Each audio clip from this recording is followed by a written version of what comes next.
എല്ലാവർക്കും AZB അക്കാഡമിയിലേക്ക് സ്വാഗതം. എല്ലാവരും അറിഞ്ഞു കാണുമല്ലോ, നമ്മുടെ FCI ഫുഡ് കോർപ്പറേഷൻ ഓഫ് ഇന്ത്യയുടെ ഈ വർഷത്തെ നോട്ടിഫിക്കേഷൻ ഉടൻ തന്നെ വരാൻ പോകുകയാണ്. സോ ഇന്നത്തെ ക്ലാസ്സിൽ നമ്മൾ ഡിസ്കസ് ചെയ്യാൻ പോകുന്നത് FCIയുടെ സിലബസും എക്സാം പാറ്റേണും എങ്ങനെയാണെന്നാണ്. ഓക്കെ, അപ്പൊ ഇതൊക്കെ അറിഞ്ഞു വെക്കുവാണെങ്കിൽ സിലബസ് എന്താണ്, എക്സാം പാറ്റേൺ എങ്ങനെയാണെങ്കിൽ നമുക്ക് എന്ത് ചെയ്യാം, ഇപ്പോഴേ തന്നെ നമ്മുടെ പ്രിപ്പറേഷൻസ് സ്റ്റാർട്ട് ചെയ്യാവുന്നതാണ്. നോട്ടിഫിക്കേഷൻ വന്നതിന് ശേഷം പഠിക്കാനായിട്ട് നിൽക്കണ്ട. ഓക്കെ അല്ലേ? സോ FCI നമ്മുടെ CGL ബാങ്ക് ലെവൽ കണക്കു എക്സാം ആണ്. FCIയുടെ എക്സാം എന്ന് പറയുന്നത് ഒരു CGL വിദ്യാർത്ഥിക്ക് ഉറപ്പായിട്ടും FCI നോട്ടിഫിക്കേഷൻ വരുമ്പോൾ അപ്ലൈ ചെയ്യാനായിട്ട് പറ്റും. ഓക്കെ, ബാങ്ക് ആസ്പിറന്റ് ആണെങ്കിൽ കൂടിയും ഇത് എന്ത് ചെയ്യാൻ പറ്റും, അപ്ലൈ ചെയ്യാൻ പറ്റുന്ന ഒരു നോട്ടിഫിക്കേഷൻ ആണ് FCIയുടേത്. കാരണം CGLന്റെ പോലെ തന്നെ എന്താണ് സിലബസ് എല്ലാം സിമിലർ ആണ്. CGLന്റെ കണക്ക് തന്നെ സിലബസ് എല്ലാം phase 1 സിമിലർ ആണ്. അപ്പൊ എന്തൊക്കെ ഫേസ്, എത്ര ഫേസ് ഉണ്ടെന്നുള്ള കാര്യങ്ങളൊക്കെ നമ്മൾ ഈ വീഡിയോയിൽ ഇന്ന് ഡിസ്കസ് ചെയ്യുന്നതായിരിക്കും. സോ FCIയുടെ ഓരോ കാറ്റഗറി ബേസ് ആണ് കേട്ടോ. അതായത് നമുക്ക് FCI ഗ്രേഡ് 3 ആണ് ഇനി വിളിക്കാൻ പോകുന്നത്. അതെന്ന് പറയുന്നത് മാനേജർ ആണ്. അതിൽ തന്നെ ഒരുപാട് പോസ്റ്റും കാര്യങ്ങളൊക്കെ ഉണ്ട്. ഓക്കെ, അതിലെ മാനേജർ പോസ്റ്റിനാണെങ്കിൽ എല്ലാവർക്കും അപ്ലൈ ചെയ്യാൻ പറ്റുന്ന പോസ്റ്റാണ് മാനേജർ. അതിൽ തന്നെ ജനറൽ ആണ് എല്ലാവർക്കും അപ്ലൈ ചെയ്യാൻ പറ്റുന്നത്. General, depot, movement, account, technical, civil engineering, electrical, mechanical engineering. So ഈ വിങ്ങിലെല്ലാം തന്നെ മാനേജർ പോസ്റ്റിലേക്കാണ് വിളിക്കാൻ പോകുന്നത്. അതിനോടൊപ്പം തന്നെ മാനേജർ ഹിന്ദി എന്ന് പറയുന്നൊരു പോസ്റ്റും കൂടി നമുക്കുണ്ട്. അപ്പൊ ആദ്യം പറഞ്ഞ മാനേജർ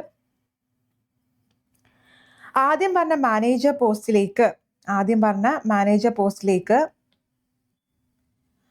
ഈ പോസ്റ്റിലേക്ക് ഓൺലൈൻ CBT ഉണ്ട്, ഇന്റർവ്യൂ ഉണ്ട്, ട്രെയിനിങ്ങും ഉണ്ട്. ഓക്കെ, നമ്മുടെ SSC പോലെ തന്നെ SSCക്ക് ഇന്റർവ്യൂ ഇല്ല, അത് പകരം ഇവിടെ എന്താണ് CBT എക്സാമും ഉണ്ട്, ഇന്റർവ്യൂ ഉണ്ട്, ട്രെയിനിങ്ങും ഉണ്ട്.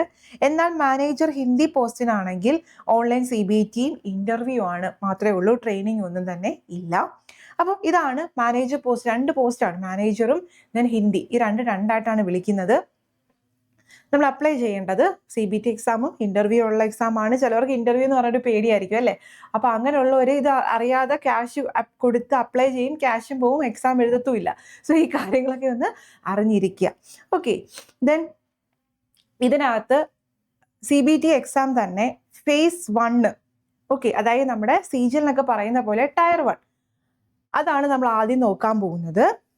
phase 1 ടെസ്റ്റ് എന്ന് പറയുന്നത് ഒബ്ജക്റ്റീവ് ആണ്. നമ്മുടെ മൾട്ടിപ്പിൾ ചോയ്സ് ക്വസ്റ്റ്യൻ ആണ്. ഏതെങ്കിലും ഒരെണ്ണം എന്തായിരിക്കണം, നിങ്ങൾ കുത്തണം അല്ലെ, കർപ്പിക്കണം. Then each question will carry 1 mark. ഓരോന്നിനും 1 മാർക്ക് വീതമാണ്. ആൻഡ് നെഗറ്റീവ് മാർക്ക് ഉണ്ട്. എത്രയാണ് നെഗറ്റീവ് വരുന്നത്? 1/4 ആണ് നെഗറ്റീവ് എന്ന് പറയുന്നത്. ഓക്കെ, മാർക്കിന്റെ കാര്യത്തിൽ CGLും SSC പോലത്തെ എക്സാമിനും ഒരു ഡിഫറൻസ് ഉണ്ട്. If a question is left blank, that is no answer is marked by the candidate, there will be no negative marking for them. നമ്മൾ ആൻസർ എഴുതിയില്ല എന്നുണ്ടെങ്കിൽ അവിടെ എന്തില്ല, മാർക്കില്ല, നമുക്കറിയാമല്ലോ. Then the mark obtained in phase 1 will not be reckoned in the final merit ranking. phase 1 എന്ന് പറയുന്നത് qualifying ആണ്. അതിന്റെ മാർക്ക് നമ്മുടെ ഫൈനൽ ലിസ്റ്റിന് വേണ്ടി എടുക്കത്തില്ല. അപ്പം CBT 1 അല്ലെങ്കിൽ phase 1 എന്ന് പറയുന്നത് ഒരു ഓൺലൈൻ എക്സാം ആണ്, ഒബ്ജക്റ്റീവ് ടൈപ്പ് ആണ്, 1 മാർക്കാണ്, 1/4 ആണ് നെഗറ്റീവ് എന്ന് പറയുന്നത്. ഓക്കെ ആണല്ലോ? ഇതാണ് phase 1 എന്ന് പറയുന്നത്. ഇനി phase 1 എന്തൊക്കെയാണ് സിലബസ് എന്ന് നോക്കാം. നമ്മുടെ SSC കണക്ക് തന്നെയാണ്. എന്തൊക്കെയാണ്? English, reasoning, numerical aptitude, general studies. എല്ലാം നമ്മുടെ ആ എക്സാം പോലെ തന്നെ 25, 25, 25 ആണ്. ശ്രദ്ധിക്കേണ്ട കാര്യം, ഈ വർഷം തൊട്ട് CGL നിങ്ങൾക്ക് സെക്ഷണൽ ടൈമിംഗ് ആക്കുമല്ലേ. സോ FCIയുടെ എക്സാമും എന്താണ്, സെക്ഷണൽ ടൈമിംഗ് ഉണ്ട്. ഓക്കെ, എല്ലാത്തിനും 15 മിനിറ്റ് വീതമാണ് നിങ്ങളുടെ സെക്ഷണൽ ടൈമിംഗ് എന്ന് പറയുന്നത്. 15 മിനിറ്റിൽ നിങ്ങൾ 25 ക്വസ്റ്റ്യൻ. സോ നിങ്ങൾക്ക് വേണമെങ്കിൽ FCIയുടെ നോട്ടിഫിക്കേഷൻ ആണ് ആദ്യം വരുന്ന എക്സാം ആദ്യം ഉണ്ടെങ്കിൽ CGLന് വേണ്ടിയിട്ട് ഒരു മോക്കാവും ഇത് അപ്ലൈ ചെയ്യുവാണെങ്കിൽ അല്ലേ. അതല്ലാന്നുണ്ടെങ്കിൽ CGLന് പഠിക്കുന്നവർക്ക് ഇതൊരു ബെനിഫിറ്റ് തന്നെയാണ്. ഇതും എന്താണ്, സെക്ഷണൽ ടൈമിംഗ് ആണ്. 25 മാർക്കാണ്, 1 മാർക്ക് വെച്ചാണ് നമ്മൾ പറഞ്ഞു. 100 മാർക്കിനാണ് എക്സാം എന്ന് പറയുന്നത്. ഓക്കെ, 100ൽ കട്ട് ഓഫ് എന്ന് പറയുന്നത് ഏകദേശം 70+ എന്തായാലും വരും. ഓക്കെ, 72, 73, 75 റേഞ്ച് എന്തായിരുന്നു പ്രീവിയസ് ഇയർ വന്ന കട്ട് ഓഫ്. സോ 100ൽ 70 അറ്റംപ്റ്റ് ചെയ്ത് എന്ത് ചെയ്യുക, പഠിക്കാനായിട്ട് ശ്രമിക്കുക. അപ്പം English, reasoning, numerical, maths, JK അറിയാമല്ലോ, എല്ലാം 25 ക്വസ്റ്റ്യൻ ആണ് വരുന്നത്. ദെൻ ഇതിൻ്റെ സിലബസ് നമുക്കൊന്ന് ചെക്ക് ചെയ്യാം, എന്തൊക്കെയാണ് ഇതിനകത്ത് പഠിക്കാനുള്ളത്. വേറെ നിങ്ങൾ phase 1 അതായത് പ്രിലിംസ് പാസ്സാവാൻ വേണ്ടിയിട്ട് നിങ്ങൾ എക്സ്ട്രാ ഒരു കാര്യങ്ങളും പഠിക്കണ്ട. നോക്കിക്കേ, നിങ്ങൾക്കത് വായിച്ചാൽ തന്നെ മനസ്സിലാവും. ഇംഗ്ലീഷിന് comprehension, close test, filters, error, വൊക്കാബ്, one word substitution, jumbled, paragraph filler, paragraph conclusion, restatement. ഇതെല്ലാം നമ്മൾ ഏതിൽ പഠിക്കുന്നതാണ്? CGL വേണ്ടി പഠിക്കുന്നതാണ്. സോ ഇത്രയും കാര്യങ്ങളാണ് നമുക്ക് എന്ത് ചെയ്യേണ്ടത്? ഇംഗ്ലീഷിനകത്ത് വരുന്നത്. ഓക്കെ അല്ലേ? ഇതിനകത്തൊന്നും എക്സ്ട്രാ ആയിട്ട് കാര്യങ്ങളില്ല, എല്ലാം നമുക്ക് അറിയാവുന്ന കാര്യങ്ങളാണ്. ഈ കാര്യങ്ങളെല്ലാം നിങ്ങൾ എന്ത് ചെയ്യണം? ഇംഗ്ലീഷിനകത്ത് പഠിക്കണം. ദെൻ റീസണിങ് നോക്കുമ്പോൾ പസിൽ സീറ്റിംഗ് അറേഞ്ച്മെന്റ് ഉണ്ട്, ഡയറക്ഷൻ സെൻസ് ഉണ്ട്, blood relation, syllogism, order and ranking, coding decoding, machine input output. ഇതെന്ന് പറയുന്നത് ബാങ്കിന്റെ ടോപ്പിക്കാണ്. നമ്മൾ SSCക്കാർ എന്ത് ചെയ്യുന്നില്ല, ആ ഒരു ടോപ്പിക്ക് നോക്കുന്നില്ല, അത് ബാങ്കിന്റെ ടോപ്പിക്കാണ്. ആൻഡ് ഓൾസോ ഇനിക്വാലിറ്റി, ഇതും ഇപ്പോൾ കഴിഞ്ഞ GD എക്സാമിനൊക്കെ ഇനിക്വാലിറ്റി ചോദ്യം ഉണ്ടായിരുന്നു, അതും ബാങ്കിന്റെ ടോപ്പിക്കാണ്. ആൽഫ ന്യൂമറിക് സീരീസ്, അതും എന്താണ്? ബാങ്ക് ടോപ്പിക്കാണ്. ഡേറ്റ സഫിഷ്യൻസി ഒക്കെ നമുക്കും ഉണ്ട്, അതായത് CGLകാർക്കും ഉണ്ട്. ലോജിക്കൽ റീസണിംഗ് ഉണ്ട്, passage inference, statement assumption, statement conclusion. So ഞാൻ ഈ ടിക്ക് ചെയ്ത കാര്യങ്ങളെല്ലാം തന്നെ കോമൺ ആയിട്ട് വരുന്ന ടോപ്പിക്കുകളാണ്. അതായത് ഒരു SSC ആസ്പിറന്റിനാണെങ്കിലും നമുക്ക് FC എന്ത് ചെയ്യാൻ പറ്റും? അപ്ലൈ ചെയ്യാൻ പറ്റും. ആൻഡ് ഓൾസോ നിങ്ങൾ ബാങ്ക് ഉണ്ടെങ്കിൽ ബാങ്കുകാർക്കും എന്ത് ചെയ്യാം? ഇത് അപ്ലൈ ചെയ്യാം. ഏകദേശം ഫുള്ളി ബാങ്ക് ലെവലാണിത് കേട്ടോ.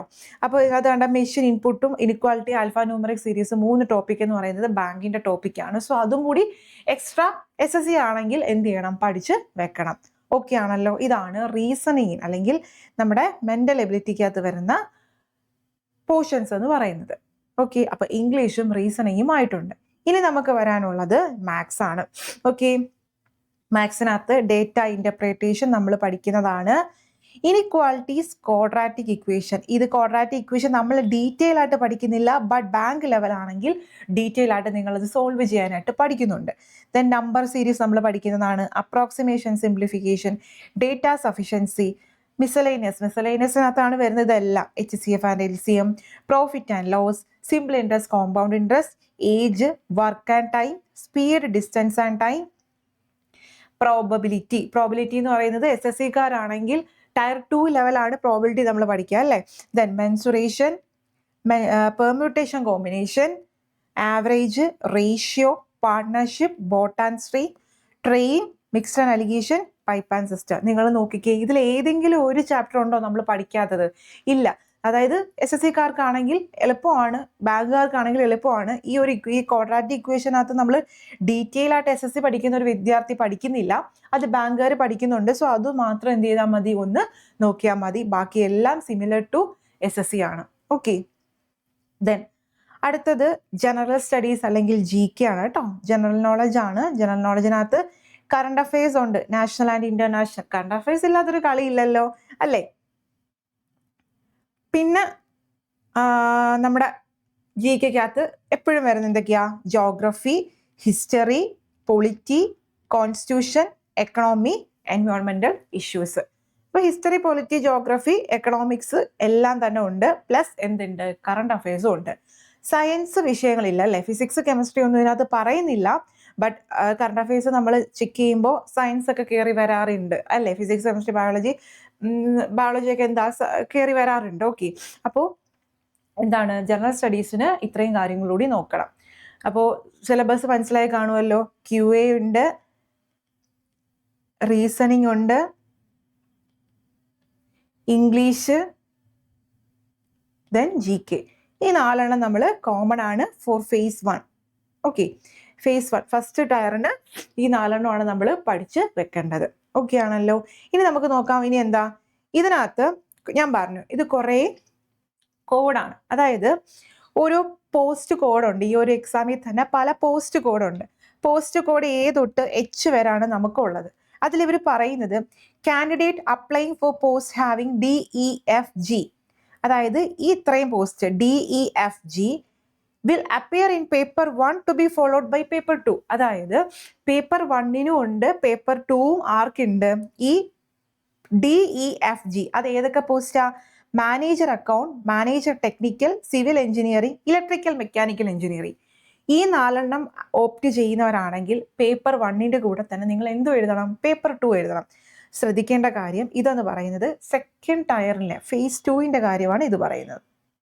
ഫേസ് 1 നമ്മൾ കോമൺ ആണെന്ന് നമ്മൾ പറഞ്ഞു, അത് എല്ലാവരും എഴുതിയേ പറ്റൂ. ഫേസ് 1 നമുക്ക് കിട്ടി. ഫേസ് 2 ആണ് വരുന്നതെങ്കിൽ അതിൽ പേപ്പർ 1, പേപ്പർ 2, പേപ്പർ 3, 4 4 പേപ്പറാണുള്ളത്. അതിൽ DEFG ഓപ്റ്റ് ചെയ്തവര് will appear in paper 1 to be followed by paper 2. Paper 1ഉം പേപ്പർ 2ഉം അവർക്ക് എഴുതണം. Then applying for the post code H, ഈ H അപ്ലൈ ചെയ്യുന്നവർ, അതായത് ഹിന്ദിയാണ്, ആ വ്യക്തികൾ 3ഉം 4ഉം മാത്രം എഴുതിയാൽ മതി ഫേസ് 2ൽ. ഓക്കെ ആണല്ലോ. ഇനി paper 1 is common four A to G. നേരത്തെ പറഞ്ഞ പോലെ ഈ A മുതൽ G വരെ ഉള്ളവർക്ക് പേപ്പർ 1 എന്താണ്? കോമൺ ആണ്. അതിൽ DEFG ഓപ്റ്റ് ചെയ്തവർ പേപ്പർ 2ഉം കൂടി എഴുതണം. ഓക്കെ അല്ലേ? അപ്പോൾ ഡൗട്ട് ഉണ്ടോ? അതായത് പോസ്റ്റ് A മുതൽ G വരെ ഉള്ളവർക്ക് പേപ്പർ 1ഉം എല്ലാം എഴുതണം.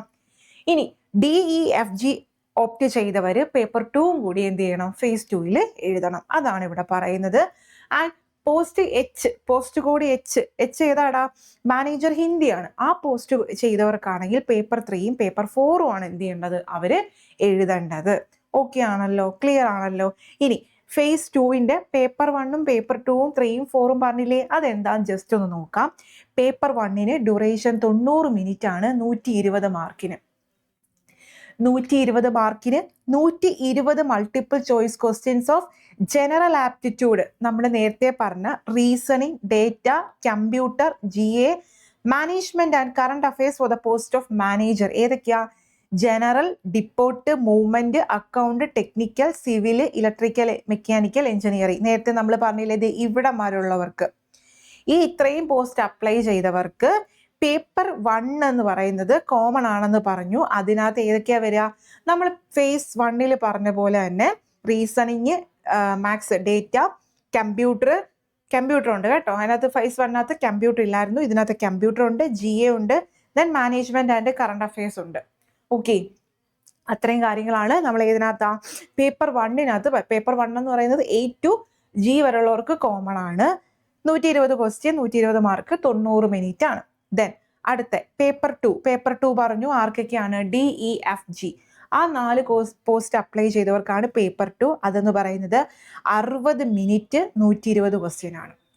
1 മണിക്കൂർ 120 ക്വസ്റ്റ്യൻ ഉണ്ട്. അതേതാ വരുന്നത്? 60 മൾട്ടിപ്പിൾ MCQ ആണ് വരിക. General accounting and finance for candidate applying four manager. Manager account opt ചെയ്തവർക്ക് ജനറൽ അക്കൗണ്ടിങ് ആൻഡ് ഫിനാൻസിനെ പറ്റിയും, ദെൻ ടെക്നിക്കൽ അപ്ലൈ ചെയ്തവർക്ക് agriculture, food science, agriculture engineering, biotechnology ആണ് വരുന്നത്. അവർക്ക് ആ ഓപ്ഷൻ, അതായത് ടെക്നിക്കൽ ഇവിടെ ഉണ്ടല്ലോ, ടെക്നിക്കൽ ഇല്ലേ, ഇത് ഓപ്റ്റ് ചെയ്തവർക്ക് ആ MCQ ആയിരിക്കും ചോദിക്കുന്നത്. ദെൻ മെക്കാനിക്കൽ എഞ്ചിനീയറിംഗ് ആണ് നിങ്ങൾ ഓപ്റ്റ് ചെയ്തെങ്കിൽ അവർക്ക് എന്താണ്? 60 MCQ എന്തിനെ പറ്റിയാ? Civil engineering, electrical mechanical engineering ആണ് ചോദിക്കുന്നത്. അപ്പം 3 രീതിയിലാണ്, അതല്ലേ? ഓരോന്ന് DEFG അല്ലേ? 3 അക്കൗണ്ട്, ടെക്നിക്കൽ, എഞ്ചിനീയറിംഗ്. നോക്കിക്കേ, account, technical, civil engineering, mechanical engineering. ഈ 4 ഈ ഓരോന്നിനും ഓപ്റ്റ് ചെയ്യുന്നവർക്ക് ഓരോ ലെവല് ഡിഫറെന്റ് ക്വസ്റ്റ്യൻസ് ആയിരിക്കും വരുന്നത്. ശ്രദ്ധിക്കണം, പേപ്പർ 2ഉം പേപ്പർ 1ഉം. ഓക്കെ ആണല്ലോ? ഇതാണ് ജനറൽ ആയിട്ട് വരുന്ന ഡിഫറൻസ് എന്ന് പറയുന്നത്. നോട്ട് പ്ലസ് എന്താ ഓർത്ത് വെക്കേണ്ടത്? ഫേസ് 2വിനാണ് ഇതെല്ലാം പറയുന്നത്. ഫേസ് 1 നമ്മൾ നേരത്തെ പറഞ്ഞ സെയിം പാറ്റേൺ ആണ് പോകുന്നത്. ഇനി പേപ്പർ 3 പറഞ്ഞില്ലേ, പേപ്പർ 3ഉം 4ഉം ആർക്ക് മാത്രമേ ഉള്ളൂ? മാനേജർ പോസ്റ്റിന് മാത്രമേ ഉള്ളൂ. അതെന്ന് പറയുന്നത് 120 ക്വസ്റ്റ്യൻ, 90 മിനിറ്റ് 120 ക്വസ്റ്റ്യൻ ആണ്. General Hindi, general English, general awareness, intelligence, computer, current affairs, post code H ആണ് കേട്ടോ. Hന് അപ്ലൈ ചെയ്യുന്നവർക്ക് Hindi, English, GA, reasoning, computer, current affairs ആണ്. പിന്നെ നമുക്ക് വരുന്നത് ഒരു സബ്ജക്റ്റീവ് ടെസ്റ്റ് ആണ്, അതായത് ട്രാൻസ്ലേഷൻ ആണ് വരുന്നത് കേട്ടോ. എന്താണ്? ഹിന്ദി ടു ഇംഗ്ലീഷും ഇംഗ്ലീഷ് ടു ഹിന്ദി. പിന്നെ ഒരു എസ്സേ ഉണ്ട് ഹിന്ദിയിൽ, പ്രിസൈ റൈറ്റിംഗ് ഉണ്ട് ഇംഗ്ലീഷിൽ. അത് ഹിന്ദി ഓപ്റ്റ് ചെയ്യുന്നവർക്കാണ് അങ്ങനെ വരിക. ഓക്കെ, പാസേജ് ട്രാൻസ്ലേഷൻ ആണ്. ആരും പേടിക്കണ്ട, നമുക്ക് ഇത് പഠിക്കാനായിട്ട് ഫുൾ സിലബസും കോഴ്സ് പഠിക്കാനായിട്ട് നമുക്ക് നമ്മുടെ ക്ലാസ് ജോയിൻ ചെയ്തിട്ടുണ്ട്. സോ ഇത്രയൊക്കെയാണ് കാര്യങ്ങളെന്ന് പിടികിട്ടിയല്ലോ. ഫേസ് 1 എന്ന് പറയുന്നത് കോമൺ ആണ്. അതായത് FCA നിങ്ങൾക്ക് എടുക്കുവാണെങ്കിൽ നിങ്ങൾക്ക് CGLും ബാങ്കും എല്ലാം നിങ്ങൾക്ക് എന്ത് ചെയ്യാം, നിങ്ങൾക്ക് പഠിക്കാനായിട്ട് പറ്റും. പ്ലസ് ഇതിൻ്റെ ഒരു ബെനിഫിറ്റ് എന്ന് പറയുന്നത് ഇതിൻ്റെ നോട്ടിഫിക്കേഷൻ നമുക്ക് സൂൺ എപ്പോൾ റിലീസ് ചെയ്യുമെന്ന് അറിയില്ല. സോ നോട്ടിഫിക്കേഷൻ വന്നൊരു 1 to 3 months നമുക്ക് ഗ്യാപ്പ് കിട്ടും. സോ പഠിക്കാൻ നമുക്ക് എന്ത് ചെയ്യും, ഒരുപാട് ടൈം കിട്ടുന്ന ഒരു ഓപ്പർച്യൂണിറ്റിയാണ് ഇതെന്ന് പറയുന്നത് കേട്ടോ. അപ്പോൾ FCAയുടെ ഗ്രേഡ് 3 മാനേജർ പോസ്റ്റ് നോക്കുന്നവരാണെങ്കിൽ AZB അക്കാഡമിയുടെ കോഴ്സ്, നമ്മുടെ FCAക്ക് വേണ്ടിയിട്ടുള്ള കോഴ്സ് ലോഞ്ച് ചെയ്തിട്ടുണ്ട്. സോ ക്ലാസ്സിനെ പറ്റി എന്തെങ്കിലും കാര്യങ്ങൾ ചോദിച്ച് അറിയാനുണ്ടെങ്കിൽ ഈ നമ്പറുമായിട്ട് കോണ്ടാക്ട് ചെയ്യുക. ഇത് ക്ലാസ് എടുക്കുന്നവർക്ക് ലൈഫ് മീൻസ് എക്സാം വരെയുള്ള വാലിഡിറ്റി എന്തായാലും ഉണ്ട്. ആൻഡ് ഓൾസോ ഇത് നോക്കുന്നവർക്കാണെങ്കിൽ എന്ത് നോക്കാൻ പറ്റും, CGL പോലത്തെ എക്സാംസും നോക്കാൻ പറ്റും. സോ ഇതിൻ്റെ പ്ലസ് പോയിന്റ് ഞാൻ പറഞ്ഞു, നമുക്കിത് എന്താ പറഞ്ഞേ, നോട്ടിഫിക്കേഷൻ വരാത്ത സ്ഥിതിക്ക് നമുക്കൊരു ടൈം കിട്ടും. സോ ആ ടൈം ഗ്യാപ്പിൽ നിങ്ങൾക്ക് എന്ത് ചെയ്യാം, പഠിക്കാനായിട്ട് പറ്റും. സോ എല്ലാവരും എന്ത് ചെയ്യുക, ഇപ്പോൾ തന്നെ ഈ ക്വാളിഫിക്കേഷനും കാര്യങ്ങളൊക്കെ ഉണ്ട് എന്നുണ്ടെങ്കിൽ ഇപ്പോൾ തന്നെ എന്ത് ചെയ്യുക, പ്രിപ്പറേഷൻ സ്റ്റാർട്ട് ചെയ്യുക വിത്ത് AZB academy. Okay, thank you.